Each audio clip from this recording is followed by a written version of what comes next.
While someone else might respond, it's true that Facebook and other social networking sites can be used to victimize and harass, but at the same time they can be used to create a sense of community and strength. Maybe the social media theater production isn't really effective, but there are other mediums of online relief.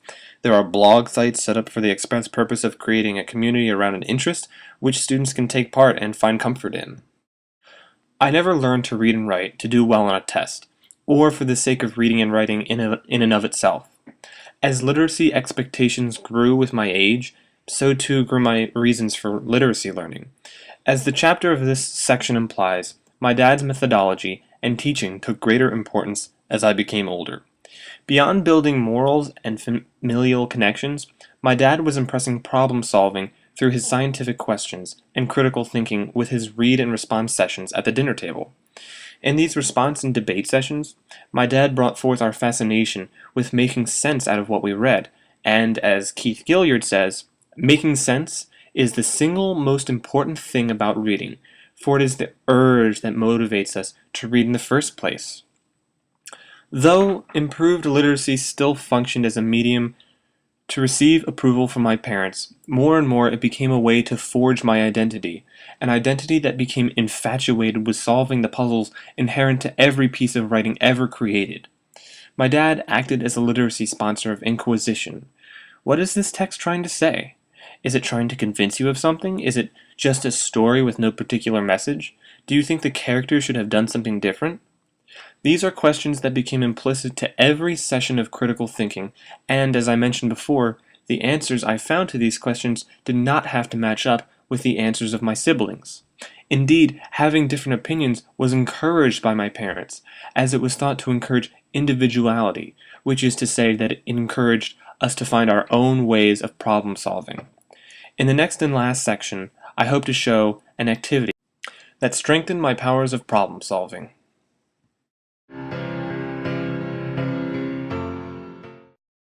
The first game I ever played was probably a Mario game.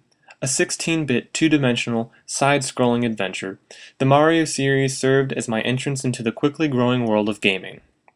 Just as literacy learning gained in its dimensions and complexity as I grew, so too did games.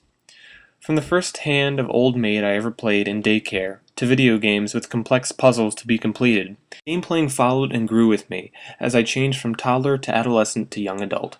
The first puzzle that I remember solving in a video game was the first boss from the game The Legend of Zelda on Nintendo 64. A spider with a single revolving, color-shifting eye standing 10 times the height of your character scared my siblings and I as we tried to figure out how to defeat the boss and finish the dungeon. We cowered in front of our television as the enormous, pixelated spider on the screen moved in the horrifying manner that only spiders can move in. Eventually, our terror won over, and we had to phone a friend who had already beaten the boss. We had to admit defeat. We had to cheat. But the reward for beating the giant spider was very sufficient in the mind and eyes of my 7-year-old self. The spider disintegrated before our eyes to uplifting, victorious music. A blue circle of light formed, immediate and fantastic gratification for a boss beaten, a puzzle solved, advancement in the game. I was as captivated as a 7-year-old could be. In the darkness of the dungeon, that blue circle of light showed me the reward inherent to problem solving. Though the games I played were not text-based beyond the necessity of reading dialogue in some games, the culture of video games was not vacant of reading materials. My mom signed my brother and I up for a monthly subscription to Game Informer, a magazine devoted to keeping gamers up to date with upcoming games, and helping gamers decide which games to buy. The most fascinating part to me, as I read these magazines from cover to cover, was the game reviews towards the end. Short articles containing a writer's opinion on quality of a game and what about that particular game made it good or bad. After reading these articles, I would be talking to my friends in school about what video games I was thinking of buying. Despite the distracting quality of games, my involvement with them came to a grinding halt when I entered college. The time I needed to devote to keep my grade point average up increased significantly. Most studying, reading, and writing now happened outside the classroom. The book replaced the screen. The pen replaced the controller. Research and papers glowed on my computer screen at night instead of World of Warcraft.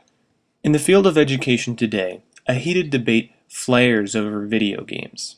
The basic question that this debate seeks to answer: do video games aid in learning? Let me say here that I believe video games influenced my learning for the better.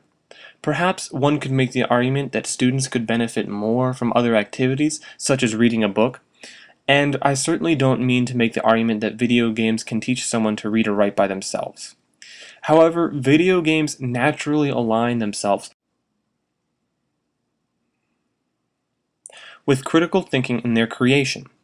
Video games are based around the basic principle of creating a specific goal and obstacles to that goal for the player. More recent video games have incredibly complex sets of obstacles for a player to navigate. Instead of helping a frog cross the street, players deal with creating portals and using physics to reach their goal. T.W. Malone argues that aspects of a video game could even be applied to school. His list includes clear goals that students find meaningful, multiple goal structures and scoring to give students feedback on their progress, multiple difficulty levels to adjust the game difficulty to learning skills, random elements of surprise, and emotionally appealing fantasy and metaphor that is related to game skills.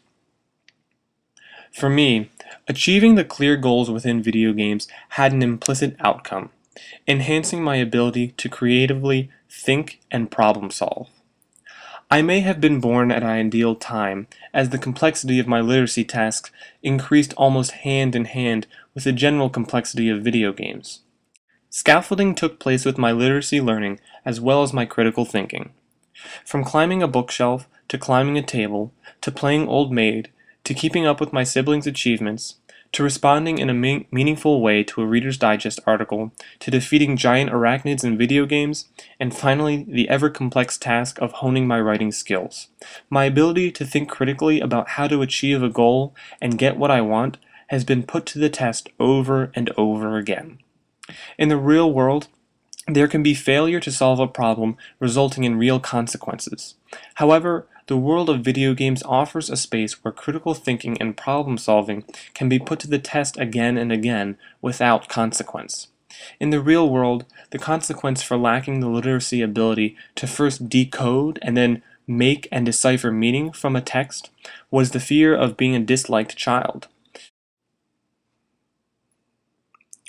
Though my fear was wholly unfounded, as my parents only offered encouragement, the fear motivated me to follow in the footsteps of my siblings while also forging my own identity as a person and as a reader. This fear abated when video games, and not a teacher or parent, tested my ability to think critically.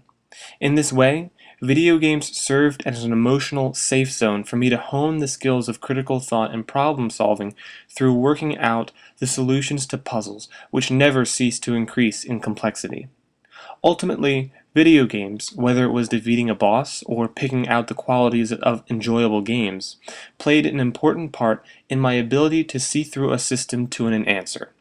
I wholly believe that these skills translated to my ability to find answers within texts and increased the depth with which I read.